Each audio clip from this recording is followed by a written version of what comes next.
Recording. We're going to admit all. They're all joining.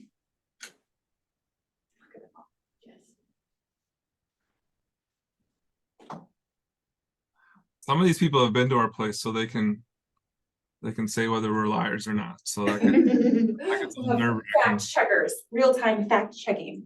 Hi everyone, welcome. We have not everybody, but lots of friends joining us. We had over 52 teachers register, and so far we have about 25 that have joined us so far. And we know that after school is a really busy time, so we think some friends will be coming in and out as we go. But welcome everyone. I think everyone is admitted. Yes, and we are recording, so we're good to go. Hi everyone, I'm Sue Knott. I'm an education specialist with Minnesota Agriculture in the Classroom, and I'm joined by my colleague, Carrie Seidel. And we are excited to do some after school PD about cheese making today. So if you joined us in October, you know that we're trying out a new format this year where 4 times throughout the year, we're going to have content area experts share their expertise and knowledge and information. And then we are going to demonstrate lessons that take that information and give you a way to apply it instantly into your classroom. So we are very excited to have Lucas and Elise Sjostrom joining us this afternoon. And it was touch and go because you guys, this is a super busy time for them, but they committed to joining us this afternoon. So we're so glad. But Lucas and Elise, could you guys tell us a little bit about Redhead Creamery, how it got started, and the current excitement that's going on right now? Am I starting? Are you? Go ahead. So, hi, I am Elise, and we own and operate Redhead Creamery along with my parents, Jerry and Linda. And we are in central Minnesota near Sauk Center or the Bruton area. BBE would be the school name. Yes. And we've been making cheese for a little over 9 years now. And my parents have been dairy farming here for 44 years. So dairy has long been a part of what we do. And Lucas also grew up on a dairy farm. So we're GFW. Yes. So small rural towns. So we can relate in many ways. But we really, when wanting to start making cheese, the whole idea was for me initially to join my parents back on their farm and not know how to do that. And I had visited a farm in Waterloo, Wisconsin, Crave Brothers Farmstead Cheese, who is still in operation. And they pipelined the milk under the road over to their cheese plant. And that was like, oh, I could do that. And so I studied food marketing at the University of Minnesota, and then actually worked for a food broker right out of college, and then worked for 2 different cheese companies prior to moving home. We lived in Vermont and Wisconsin for Lucas's jobs. He worked for the Holstein Association, which is the breed organization for the black and white dairy cow. Sometimes red. Sometimes red and white, yes. And then moved to Wisconsin with Horde's Dairyman, which is a national dairy magazine, writing with them. So do we want to talk quick what you just did in your kettle?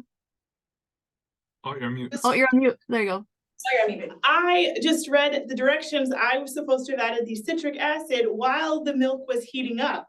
So I am now adding the milk while it's heating up to give it a few minutes before we add the rennet. We're supposed to heat the milk, friends, to 90 degrees, and I started a little too soon, so we're already to 93. Continue on. I forgot that was visible. Some motion happening. We will share with you in just a moment all of the teachers where these lesson plans are. Continue your introduction and cool. Okay. how it's supposed to happen ahead of time. Oh, so let's see. So I had to convince Lucas that we should make cheese on my parents' farm, and he actually, I think it was for my birthday or Christmas, gifted me both cheese. Yeah, because it was expensive. Cheese making classes at the University of Vermont, where I learned the craft of making cheese hands-on for myself, and then have done several other trainings and conferences and everything cheese related since. Now she's like honestly called on by the national folks for food safety expertise in small scale cheese making, and she won't tell you that, but I will. And that means Elise and her team of, what do we have, 10 employees about, have just won some national and international awards in the past year, and so I'm very proud of them. And I get to go around to meetings. I work for dairy farmers throughout the Midwest and especially Minnesota. So I'm the executive director at Minnesota Milk, that's Minnesota Dairy Farmers, and a managing director at Edge Dairy Farmer Cooperative, which is Indiana to Kansas. Everybody who ships to a private plant can be our member. And everyone says, hey, great cheese. Hey, good job. Hey, saw your awards. I don't really do anything, but sometimes I drop off cheese places or fix things if something didn't get to the right place. But I'm excited to work for dairy farmers, and I think we make a good team, in meaning that the four of us, the other two who aren't here, actually do like real work. And Elise and I, we do participate in real work from time to time, but are behind a desk more than the other two for sure. We have now 4 milking robots here as of Monday of this week, milking our today 125, tomorrow 140 cows. We had to sell half the herd to take a pause to do the actual construction because we didn't have a place to milk half our cows. And so if you would have asked us 6 months ago, we would have said we're a 200 cow herd. And so we will grow back to that through breeding and genetic advancement over time.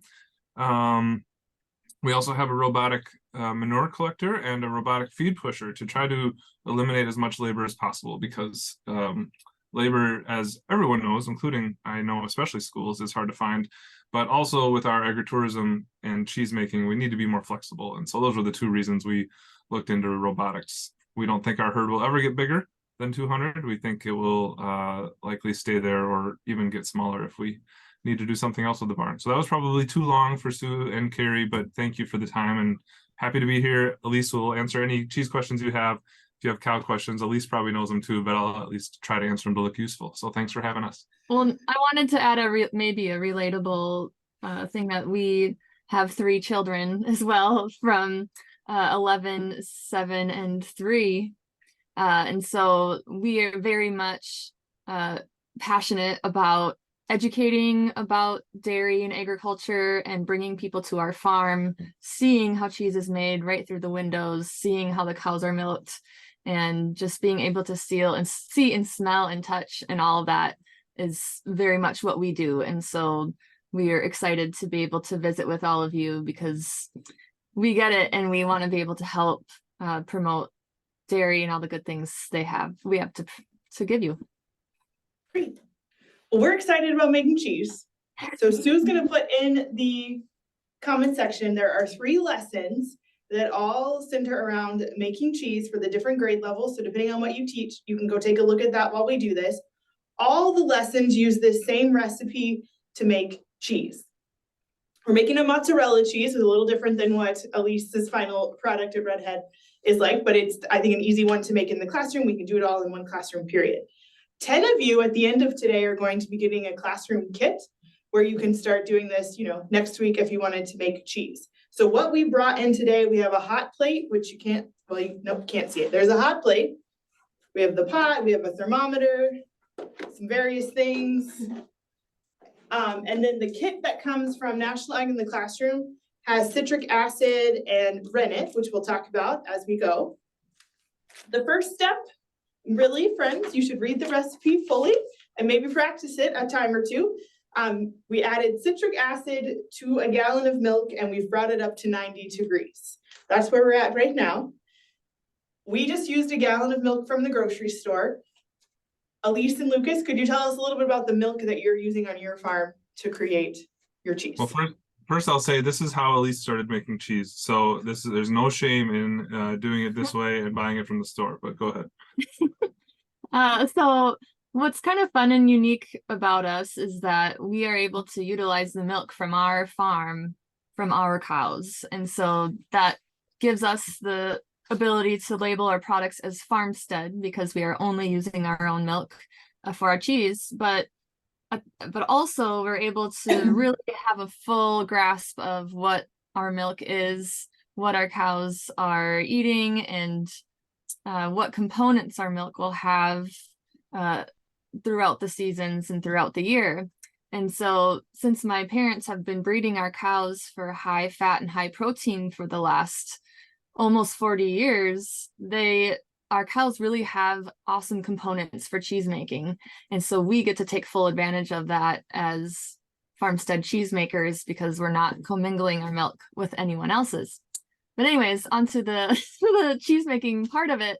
We pipeline the milk over from our milk house, and then we batch pasteurize our milk. So we pasteurize it at 145 degrees for 30 minutes. That's the long time low temperature requirement temperatures and times by the federal government. And the pasteurizing. people who regulate that are like right outside Sue and Carrie's office at the Department of Agriculture. There's like 30 of them, and a lot of those 30 work on dairy farms and make sure there are many requirements. Out of 100 score, we get checked on twice a year for dairy farms, and Elise has similar requirements, but pasteurization is one of the most important. And if you miss that process, you need to do things very differently or throw the cheese away.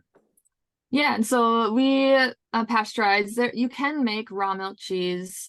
It needs to be aged for at least 60 days or more in order to sell it legally. And so since we make a lot of fresh cheese curds, which we always vowed to not be a cheese curd company, here we are. But we pasteurize so that we can sell that product the day it's made, because fresh cheese curds are the best the day they're made. So we pasteurize, and then we add when we're making cheese curds, we will add some citric acid, or not citric acid, but calcium chloride, in order to kind of help encourage the proteins and calcium to combine a little bit more efficiently. And then we'll add rennet, which I'm assuming is something you're about to do. Yeah. So rennet is I've been learning more recently that there are many forms of rennet, but what we really know about are 2 or 3. The first being the traditional form of rennet, which is animal-based, and the very old traditional way of making cheese is from the lipase found on the inside lining of a calf stomach or a lamb stomach. Or a goat. Or a goat, a rumen. Kid, excuse me. Yeah. And that is now, we're also able to produce that in a microbial form as well. That is a vegetarian version of the animal rennet. And then there are other cheesemakers using thistle rennet, which is basically a wild thistle that you can collect the sap from it and create rennet, which I have not done at this point yet. I've heard it's typically soft cheesemakers that will use it, and that you can get some bitter notes to it if you don't know exactly what you're doing. So I haven't played with it yet, but I think it sounds fascinating and would be so cool to make everything yourself. And in addition to cost is certainly a consideration when you're looking at rennet, but the different rennets do add different tastes. Elise mentioned the bitter component with the thistle. The animal rennet kind of gives a more meaty taste. Like 2 of our cheeses use that, and so they happen to be 2 of my favorites of our hard cheeses, and they give it a little more oomph in taste. So we have different horses for different courses, as the English would say. Awesome. I forgot to mention, teachers, that feel free, we want this to be interactive. So if you have questions, feel free to put them in the chat, or you're all muted now, but if you want to raise your hand or whatever, we can make that work. But Dina has a question. Why don't you go ahead and ask, Dina?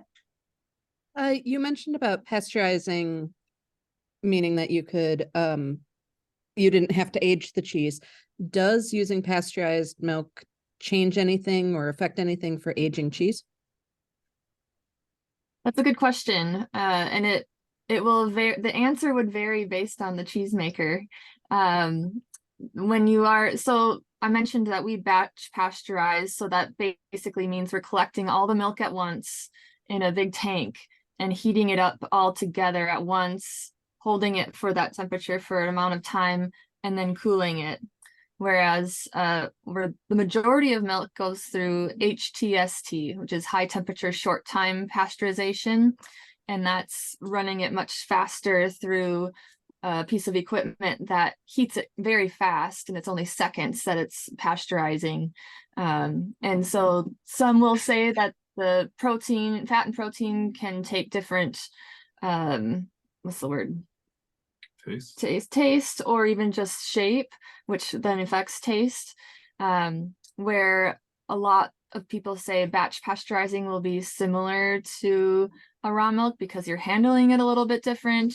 A lot of times the flavor I have seen comes from the way you cool the milk after pasteurizing and how fast you do it, or what you use for cooling the milk down. And so But it can vary. and you probably all know this because you're teachers, but I mean, pasteurization is just the defined effort of heating and cooling milk. Like Elise said, there's lots of ways to do that, but obviously, or not obviously, you probably know it's named after Louis Pasteur, which is why it's such a fancy French word. But it could have just been called heating milk, and that would have made a lot more sense to all of us. But it started with wine, and so that's where we are. We also pasteurize milk for our calves. We just think it's safer for them. There's probably no better product in the world than raw milk. Unfortunately, it is made very, very close to the same place where cows go to the bathroom. And so I think the fact of the matter is pasteurization just gives us one extra step of security. That's why we like it. There are instances around the world every year, people getting sick from things that are raw, not just milk, lots of other things. And so pasteurization is just, first of all, industry standard. But if you were a super taster, you would certainly taste the difference between a raw milk cheese and the exact same pasteurized milk cheese. But we've tried our things many ways, and we think you can pretty much achieve the same product with pasteurization. So if you get one of the 10 kits from us, you're gonna get your rennet, will be in these little tablets, and you have to, oops, that's not a very good spot. You crush it up, mix it in with water, and then we've added it. Now we're waiting about 10 minutes for the rennet to do its job. So we've got a few more minutes before that happens. All the things you're talking about, Lucas and Elise, make me think of that lesson plan, Sue, that's about, if you go up a little bit, I think it's the 6-8, that cheese making is an art and science, a science, an art, and a craft. So if you're teaching 6-8, that's a great lesson for you to take a look at. You'll make the cheese, and then it also goes into talking more about the science of it and how it's an art and a craft. So we'll start. So what are we watching for the milk to do? Like, what is the rennet supposed to do? Yeah, so the rennet is what's gonna coagulate the milk or make it.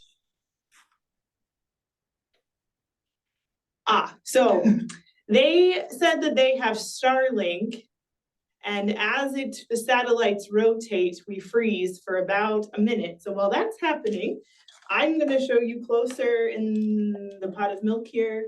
I can see some things are starting to happen. Oh, you're back. Yeah, Sorry, we froze. it's gonna Explain happen your probably satellite. We explain 1 the or 2 more situation. seconds. So I don't remember where I was left off, but yeah, so the rennet will coagulate the milk, and you'll start to notice some of the fat and protein kind of, well, coagulating. Yeah, and you can always kind of skim it with a knife to see if it's started or not. And a lot of times then I'll just leave it alone. But yeah, yours is definitely doing something. And so in this type of cheese make, it's gonna happen quickly. In our situation, when we're playing with 4,000 pounds of milk, it takes about a half hour to 40 minutes for it to set the way we want it set before we cut it, which is the whole time of your session. So it's good to be able to do it this way in order to show what my past coworker would say, the miracle of coagulation, because it is pretty cool. Yeah, I like to say that cheese making is like 90% watching paint dry, and then the other 90% is washing the dishes, and then there's 10% actual cheese making. So I mean, if you go to a large plant, it's quite automated. They've got it down to a perfection. It's the same science, just in a kind of perfected and bigger and different way. But they've contained it in vats, and you're seeing cheese come out all the time. It's the same process, but it's still 90% watching magic happen kind of very slowly, and then 10% watching the cheese curds pop out or whatever you're making. And then that's the fun part. But you also usually miss washing the dishes, which unfortunately it looks like Carrie will need to do later. So Yes, I will. We did have a question in the chat from Peggy. She's wondering, is there a difference in liquid or is there a difference in liquid or the tablet rennet? So I'm not sure what kind of rennet you guys use. You saw ours was a tablet that we crushed up and dissolved in water. Yeah, a lot of it really, I think, is shelf life and how long you can keep it stored. Because the the tablets, you're going to end up adding them with water and making them liquid by the time you add it to the milk. And so when we use liquid rennet, we still dilute it a little bit with water, but you can use it much faster without having to plan much. My grandma makes a traditional Swedish dish called ostkaka, which means cheesecake basically in Swedish. And we almost all buy store-bought milk that's been pasteurized once before like this. But she will say that the ostkaka does not turn out unless she uses raw milk. So the rennet you use and the milk you use certainly is important. With using pasteurized milk, first of all, it's standardized. The dairy industry has really listened to the market and raised the amount of fat in the past 15 years. We used to be like for 20 years, we used to have 3.5% fat in pretty much all average cow's milk. Jerseys were a little higher, but making less milk. And then in the past 5-6 years, it's gone up, and now the average is 4.2%. So that's 0.7% difference on a pretty small number. Protein is not as easy to breed for to go up, but that's mostly breeding, mostly genetics, and then a little bit nutrition. And so your milk will matter. The good and bad news about the milk you buy from the store is it's standardized. So if it works this time, it'll work again next time just the same. Elise needs to, like she was saying before, know what the milk is kind of doing and needs to adjust her rennet or adjust her batching from time to time. Because today it might be 4.6. And if we're switching to a new feed, it could be 4.2, and she just kind of needs to feel out the art part of the science. So the next, yes. So the next step in our recipe was to check the curd and to go ahead and cut it like this. So I did that. We are seeing a lot of small curds, which is what I was expecting with the kind of grocery store milk that we're using, which the final product is going to turn out just fine. You just get a little different process from my understanding what the curd is like than if you used a different kind of milk. So now we're going to heat this milk back up to 105 while slowly stirring the curds. So Elise, I think this would be a great time now to tell us more about making cheese curds and how that fits into your cheese making process. I know it's not all that you do, but man, I sure love your cheese curds. They're so good. I was gonna add too, with mentioning just the size of your curd, you could always let it set a little bit longer if you want a firmer curd, but that's how much time you have available to you that will make that difference. So making fresh cheese curds. So at this point, after cutting the curd, you're separating the curds from the whey, and the whey is the liquid part of the milk. And if you have 10 pounds of milk, you'll end up with 1 pound of cheese and 9 pounds of whey. And so, you've got a lot of whey left over. And what we have been doing is feeding that back to our cows. But we are in the process right now of adding on a distillery and being able to utilize that whey as a spirit, where we can create a raga. That's alcohol. That's not magic, which could be the same. Just to be clear. Depends on your perspective, but so we're really excited for that process to begin, which should be in the next few months. So there is still lactose. The lactose is removed from the milk through the whey. There is still some protein and some fat, though you're hoping that you catch all of that when you're making the cheese and forming it into that curd that you can see. This would be really good ricotta right now if you added some salt to it. Just saying. But so if we cooked this curd, you'll help separate the whey a little bit more and just keep adding that fat and protein to the curd. And you're also creating a skin on the outside of it in order to hold its shape. Once it's done cooking, which for us, we do it up to about 104 when we're making curds. I don't know what this recipe has you do. 105, so that's okay. Right. Similar. About the same.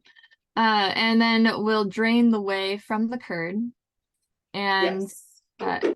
In our situation, we'll monitor the pH pretty closely in order to make sure it's going to do what we want it to do once we have the whey gone, because the whey is really what helps the pH change and will kind of determine the rate that the pH changes on us. So we need to monitor that at our phase. So We don't have to worry about that when we're Oh. making the mozzarella at school. It's very easy, everyone. If I Yes. can do this while talking, you can do it too. Sue, do you want to ask any of these questions that are Yeah, coming in the chat? Because this part might take me a I minute. can't see those. Sorry, you go right ahead. So Livia, I asked her to, oh, there she goes. Livia, do you want to ask your question verbally? Absolutely, thank you. My third graders, they read Little House in the Big Woods, and in there Ma is making cheese, and she uses a calf stomach for the rennet, and it disturbs them, but they, is the manufactured rennet is just as effective? yeah, and they produce it in that way so that it is. There's a lot of theories that that's how cheese making started. Some goat herder about 3,500 years ago, maybe 4,500 years ago, carried his milk in his goat stomach sack and was drinking it, and then left it in a cave one day and thought, oh no, I forgot my milk in the cave. And he came back 6 months later and he went, oh, this is pretty good. And with a life expectancy being about 36 probably at the time, said, oh, and I'm not dead. That's even better. And so that's how cheese was likely invented, with the stomach as its beginning. So hopefully that's a little more optimistic outlook for students. Awesome. Very Thanks. good, thanks. Thanks, Livia, for asking that question. Paulette also had a question. Paulette, do you want to ask yours? Sure. I am wondering, with this really nice and easy way of making cheese, is it possible to add yummy flavoring like onion or herb or anything like that? Yeah, absolutely. I would say after adding salt to it is the perfect time to add anything you want. You could do like an herbes de Provence or a garlic or really just about anything. Okay, thank you. The Ingredients. recipe included does not have like a amount or suggestion, so I would recommend just experimenting, having your students maybe try out a few things, doing some taste testing. I think that'd be really fun. Sorry, Lucas, I think I talked over you. Ingredients do provide the opportunity for other things to grow. So when you add an ingredient, the longer you keep it, the more likely that ingredient will add mold to your batch, which isn't always bad, but usually it's not what you're going for when you're adding onions or herbs. So just be aware. Yeah. Be aware. Excellent. Dina also had a question. Dina, go ahead. I was wondering if this process is similar for when you're using goat's milk as it is for the cow's milk. Yeah, I mean, it's goat and sheep milk are very commonly used for cheese making. The difference, I believe, I've not made any cheeses with goat or sheep milk, but I have many friends who do. And the difference is how much rennet you need and the rate that the milk sets, because the fat globules in the milk for both sheep and goat is much different than a cow's milk, where they'll be smaller and more uniform in shape. And so that's sometimes why people are able to digest goat milk a little bit differently or easier, is because of the shape of the different components in that milk. And so therefore it will it'll set up a little bit differently. You'll need a different culture. If you were going into it commercially, I do believe though in this type of process, it'll be very similar and you won't notice any huge differences. Awesome. One more question. Carrie's finishing up this, but Jody had a question in the chat. Jody, do you want to ask that to Lucas and Elise? I was just wondering if you use the whey for something. My nephew raises pigs and I thought they have like byproduct from some companies like distilleries or something, but I thought of the whey. Is that something that you use in different ways? Yeah, so in our process of building the distillery, I got that much more curious and found some fun books, one being this Cooking with Whey, which is probably backwards for you. It's good. Okay, but you can make caramel sauce or simple syrups. We make ricotta with our whey because of that fat and protein still being in there. Fudge sauce, like there's a lot of really cool fun things that you can make with it. And some people make their bread with it, or brine your turkey. I heard that Thanksgiving turkey can be a lot better if it's been brined in whey. So there are a lot of really cool, fun things you can do with it, especially since there's so much. You feel like you want to do something and not just dump it down the drain. Okay, Carrie, tell us what you've been busy doing. Yes, so I've been scooping out the curd to drain off the curd from the whey. And it's very interesting to me, at least, that the whey just keeps coming out. Oh, apparently I cannot look and cook at the same time. Well, It takes practice. When Elise is making cheese curds, the reason they're called cheddar cheese curds is because she goes through the process of cheddaring, which is actually a verb. And so to squeeze out extra whey, she would cut it just like Carrie did. But because we have the ability to have a drain at the bottom of our cheese vat, the whey actually stays out and the whey flows out and the curds stay in place. We'll cut those into mats, probably like 20-pound mats, and put them on top of each other to press out even more whey. And so the whey runs down the middle of the vat and the cheese stays on the outside. So you have a whey river going down the middle. That process is important on how fast she does it and when things are added. But all that to say, that act of cheddaring is actually made to press out more whey so that Elise can hopefully control temperature and pH at the right rate and ultimately get the right moisture in our cheese curds, which won second place at the American Cheese Society in 2022, by the way. But 23. Sorry. Oh yeah, that was just a few months ago. Yeah. for teachers doing this in the classroom, this is definitely the part that to me feels like it takes the longest amount of time. Might be a good helper, have a class helper for this. I'm gonna stop now and just go with what I've gotten out of here just for time's sake. I've also made a lovely mess in here. So Lucas, if anyone's complaining tomorrow when you're here at the MDA, hopefully you're not in this room. For us, I think the way that to get more of the liquid whey out, it suggests to microwave this for 1 minute. Does that have any parallels? It'd be a very at-home process. Like heating it up or? Well, and another way too would be to add salt, which I don't know at what Yes, it's gonna do that in just a second. Okay, and so adding salt will continue to release more and more whey. Okay. Great. We're gonna add some salt, a teaspoon, and then knead the cheese with a spoon is our next steps. So yes. What would you do after you had the cheese? That'd be just what Lucas was describing with the cheddaring, where you're basically stacking slabs of curd on top of each other to naturally press out more whey. If you weren't making curds, would the process continue? Like you do cheddaring over and over again, or how? Like if you're making like a different types of cheese than just the curds, what do you do different? So if we weren't making curds, we wouldn't stack any slabs or anything like that. When we're letting the whey out, we would let the whey get just to the top where we can see curd showing. And then we'd start taking that curd out and hooping it into the molds or the forms that shape that wheel of cheese. And then we'd press that. And so our goal is to constantly be getting rid of whey.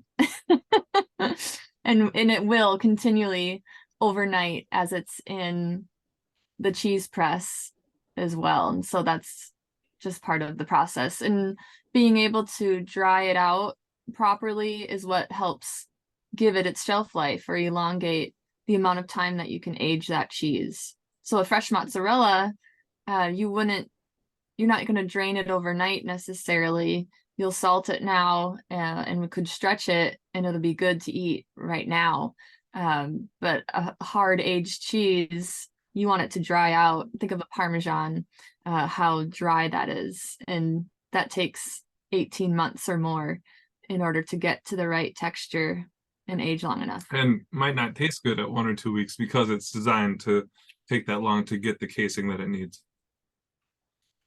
You guys just keep talking. I do this process 2 to 3 more times. Well, I can talk about.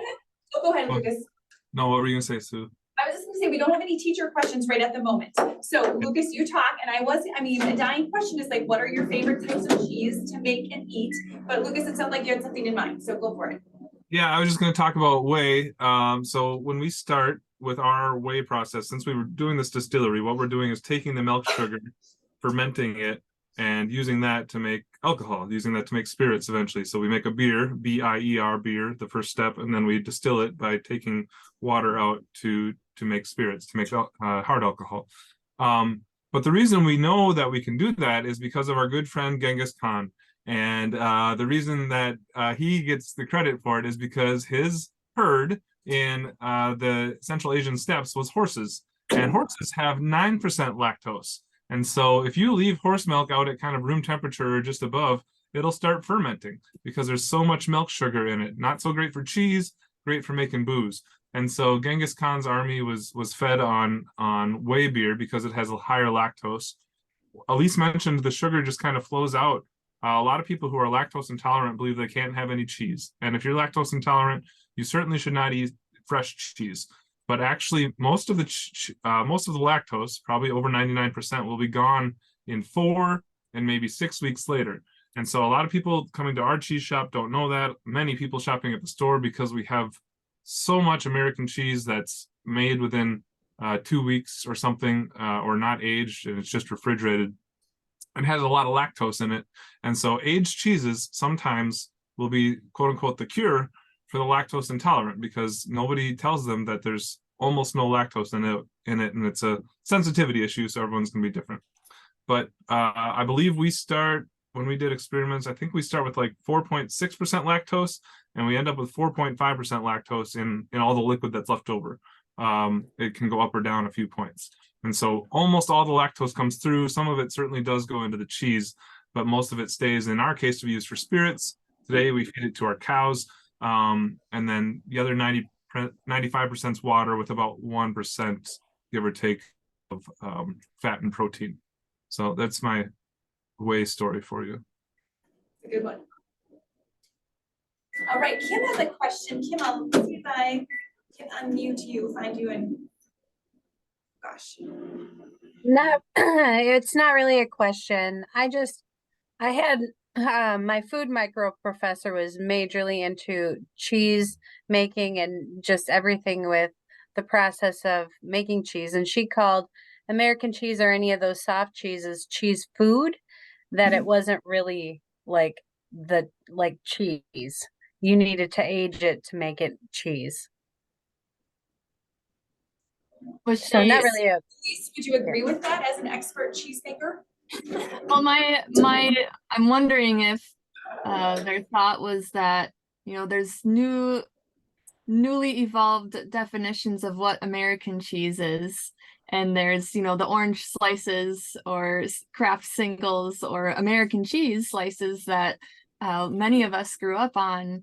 That is a whole different style than what we are referring to as American cheese, which is cheeses made in America. So the artisan cheese movement of the US really didn't start until about 2001. And so it's very new for the US, and is very much still, like, when we even do social media posts mentioning American cheese, I'm like, is everyone going to take this the right way? So regardless, yes, American cheese slices are technically, a cheese processed food. It's not 100% cheese, but it is made with cheese product and with a lot of dairy products. So while it's not 100% terrible for you, like some people think, it is not 100% natural cheese. And we make 10% of our milk here. Well, right now 20, because we sold half the cows and we're building back. We make about 10% of our milk here into cheese at Red Head Creamery, but 90% goes to a large co-op creamery called Bongards that we own with about 200 other dairy farmers. And actually, most of our cheese never makes it to Bongards. We have a plant up in Perham, Minnesota. Dairy farmers got smart about 20 years ago, and we traded trucks and we traded papers to, we would say today, lower the carbon footprint. Back then, we were just trying to save money on diesel fuel. And it goes typically to Melrose, Minnesota. That stuff gets made into barrels of cheese. Oftentimes, it goes down the road to 2 towns to Albany, Minnesota. And if you've ever eaten Kraft mac and cheese, the powder is almost 100% made in Albany, Minnesota, all around the world. So that would not be cheese, but it certainly uses dairy products from our farm, and certainly is rightfully called Kraft mac and cheese because there are cheese components in it that are nutritious and healthy. And I don't care if you eat Kraft mac and cheese, but you can at least take the packets and mix them with something, and we will get paid for our milk. So we thank you. You guys, I'm trying to paste, we did a virtual field trip to Bongards in Perham like a year and a half ago probably, and I'm trying to paste the link in the chat, but it's not letting me. So I will try to get that done. I wasn't reacting to Lucas, what you were saying. I was frustrated with my technology. Not pre-planned. Good work. So I think if I had lots more time, I would keep kneading this and keep making it, but it's definitely turning into the mozzarella ball here. And so I would say we've successfully made some cheese in the class setting. It's not exactly the same. I would like to redo this and follow the directions correctly at the beginning with the citric acid part and leave the rennet a little bit longer because it's not doing like the really good pull that mozzarella would do, but we have still made a cheese product in class. We've gone from a liquid to a solid. We've learned about the art, the science, and it's a craft. And what's the other lesson plan? The 9th or 12th one focuses on the enzymes and the bacteria. So the lesson's called Enzymes and Bacteria Are Way Cool with Whey, WHEY. So check those out, you guys. We think they're pretty awesome ways to engage students. And the kit, some of you are going to be lucky and get one sent to you, but it's $10 and you get the citric acid and the rennet. I think how many tablets are in there? 6. So you can make multiple batches. If you're a middle or high school teacher, you could do, with several classes, or you could do it a couple different times. You just have to make sure that the rennet is refrigerated, and then I think it lasts a couple months, maybe even up to a year. It says on the kit. Before we give away 5 gift codes to Redhead Creamery and the kits, so Elise and Lucas, like at this point, this cheese would be ready to eat, but most of the cheese that you make is not ready to eat in the same day or close. So tell us a little bit more about that in process and how you're storing it, that's where some of the magic is happening, right? Yeah. And have you added salt to that yet? I did add salt earlier. Oh, I yeah. didn't bring a lot of salt, but I That's normally okay. would add lots more salt to this. I always like to point out that cheese making takes 4 key ingredients, and that's milk, cultures, rennet, and salt. Darn, they're gonna freeze. So actually, Sue, why don't we do some of our giveaways until they return? Okay. Let's start with the 5 gift codes. You're gonna get a $25 gift code emailed to you after this. That would be good for anything off the Redhead Creamery site, probably just some to add to your order. So Sue, who are the 5 of winners? them. Okay, so Dina, I'm just gonna go first names, okay? Dina, Livia, Tracy, Katie Shaw, and Pat Pearson are our 5 lucky Redhead Creamery $25 gift cards. And like Carrie said, we'll send you an email with that code to use. So go ahead. Let's let Elise finish talking about the very 4. profound. You said the 4 major things and then it froze. Yes. Oh, wow. Leaving the tension. Okay. Milk, cultures, rennet, and salt. And salt is very important because the flavor is not there without salt, and it doesn't preserve without the salt. The pH will keep dropping and it'll spoil. And so salt is extremely important for cheese making, and the different types of salts can do different things if you want to play with that on your own time. But I think it's really cool that you're able to do it that fast, because I've honestly been asked to do cheese making workshops for people, and I'm always like, there's no way I can do it in the quick amount of time. So way to go. You could, it wouldn't be hard. You could stick what's left over in the fridge, and you could come back the next class period and heat it up as ricotta, and that tastes way better. No offense to the rest of the cheeses, but that tastes way better. The only problem with ricotta is it's fresh. You don't really see it in stores much because it's so hard to keep and handle, but chefs fresh ricotta all the time. So you could make 2 products out of 1 batch and talk about byproducts as well. Yeah. So how much cheese though are you storing on site, Elise? Oh, talk about that. Yeah. Like, tell Yeah, us- so most of our everything other than cheese curds ages for a period of time. We have cheese aging rooms that are we make it so that they have the specific humidity and temperature depending on which cheese we are curing. So if we have a soft bloomy rind cheese like a brie, we'll have really high humidity and a little bit warmer temperatures. If we're doing And the brie and the Munster that we make, we cook with acid.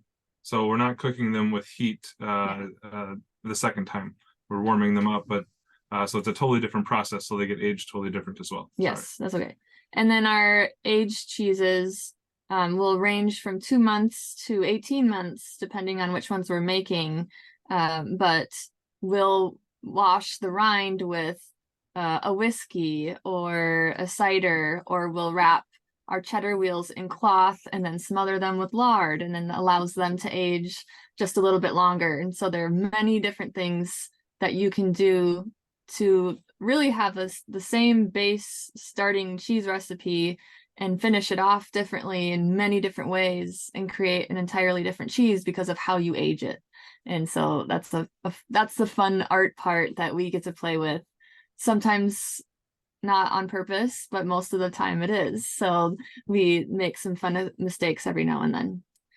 I was just noticing the lemon juice question, but yes, you can, if you cook this rennet, or I'm sorry, if you cook the whey that you have in your kettle right now to about between 180 and 200 degrees, it usually has to get to 200.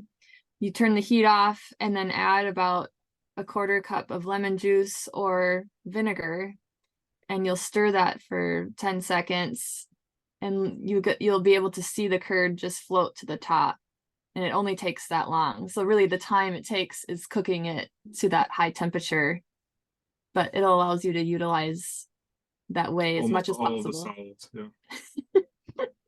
Awesome. Why don't we give away the 10 kits and then we can open for a couple more questions before we're done, because we've got Yes. about 10 minutes left. Okay, I'm gonna try first and last names this time, you guys. So our 10 kit winners, and go ahead, Carrie. And the kit is going to be, you'll get a hot plate that I'm pointing to that you can't see, and a thermometer, the citric acid, and the rennet. You'll have to bring some of your own supplies and provide your own milk. So congratulations to Betsy Morris, Heather McGruger, Jen Schwantes, Jody Prickle. There's only one vowel there. I'm not sure how to say that.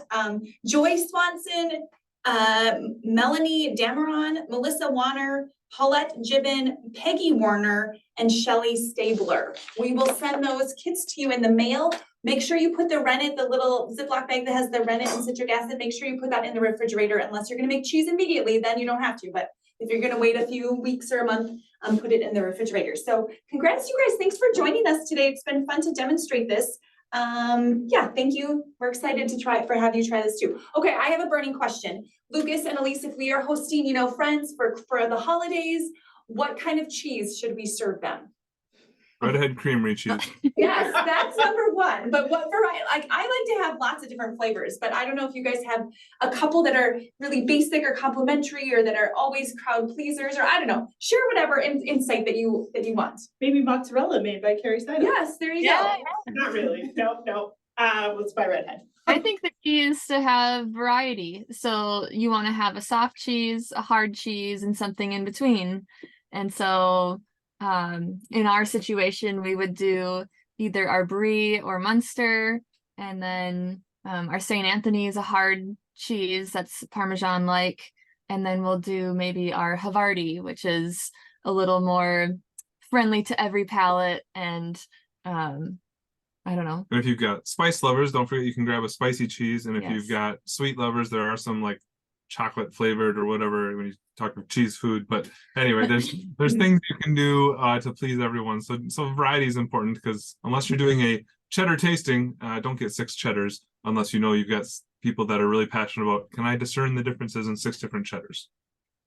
Okay, 2 questions in the chat, you guys. Melanie wants to hear more about the tours that you offer at your farm, and then Melissa's wondering where we can buy your cheese.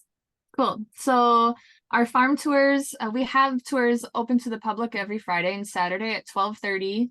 It is $10 a person. And then we do group tours as well outside of those normal public tour times. And we can host, soon we'll be able to host large groups, but we've hosted 100 kids at a time on our farm, and we try to do something fun where even if we're just making butter or something that now I might make mozzarella, but something where we're showing them what we're all up to and how they can be excited about dairy products. And And then where we can buy our cheese, you can buy on our website, redheadcreamery.com. And then we're also at specialty food markets. So London Byerly's, Kowalski's, a lot of food co-ops. Some IV locations. Yes. But yeah. The Sauk Center metropolitan area, but also if you're in rural greater Minnesota, I mean, probably our website's your best bet. Awesome. Thank you, guys. And everyone who's attending tonight, first of all, we'll send you a certificate for a CEU, a continuing education unit. And we also have these books. I don't know, here we go.